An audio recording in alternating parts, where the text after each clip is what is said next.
Parmi les 12 apôtres, peu ont laissé une image aussi marquante que saint Thomas. Beaucoup se souviennent de son doute devant la résurrection. Pourtant, cette hésitation ne fut pas la fin de son histoire. Au contraire, elle devint le point de départ d'une foi si profonde qu'il parcourut des milliers de kilomètres pour annoncer Jésus-Christ jusqu'en Inde, où il donna finalement sa vie en martyr. Thomas est originaire de Galilée. Les évangiles le présentent comme l'un des 12 apôtres choisis personnellement par Jésus.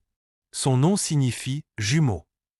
Dès le début de sa vocation, il manifeste un caractère sincère, réfléchi et courageux.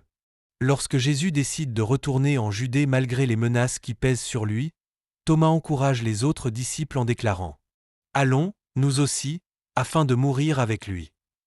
Ces paroles révèlent déjà sa fidélité et son courage. Lors du dernier repas avec ses disciples, Jésus annonce qu'il va préparer une place pour eux auprès du Père. Thomas ose alors poser une question que beaucoup gardent dans leur cœur. « Seigneur, nous ne savons pas où tu vas. Comment pourrions-nous connaître le chemin ?»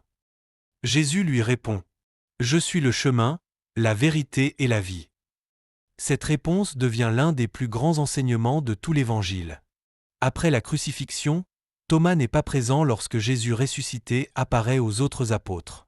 Lorsqu'il lui annonce cette extraordinaire nouvelle, il répond avec franchise « Si je ne vois pas la marque des clous, je ne croirai pas. » 8 jours plus tard, Jésus apparaît de nouveau. Il invite Thomas à toucher ses plaies.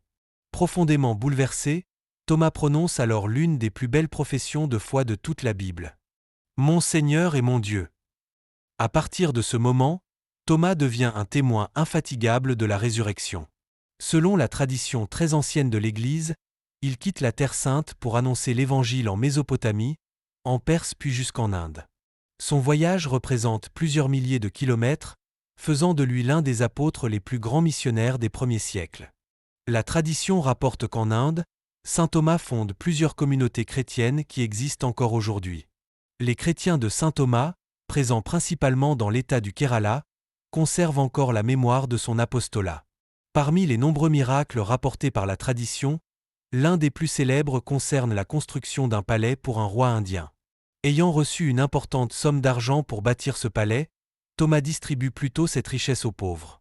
Lorsque le roi lui demande où se trouve le palais, Thomas répond qu'il l'a construit, au ciel, grâce aux œuvres de charité. Touché par cet enseignement, le roi vient progressivement à la foi.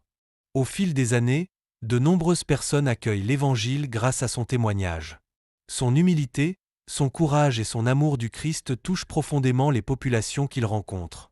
Son succès missionnaire finit par provoquer l'hostilité de certains responsables religieux locaux. Selon la tradition, Thomas est arrêté alors qu'il prie. Il refuse d'abandonner le Christ malgré les menaces. Vers l'an 72, saint Thomas est transpercé par plusieurs lances et meurt martyr près de Mylapore. Son témoignage scelle définitivement la foi qu'il avait proclamée toute sa vie. Aujourd'hui encore, les communautés chrétiennes de l'Inde honorent saint Thomas comme leur père dans la foi. Son héritage demeure vivant après près de 2000 ans.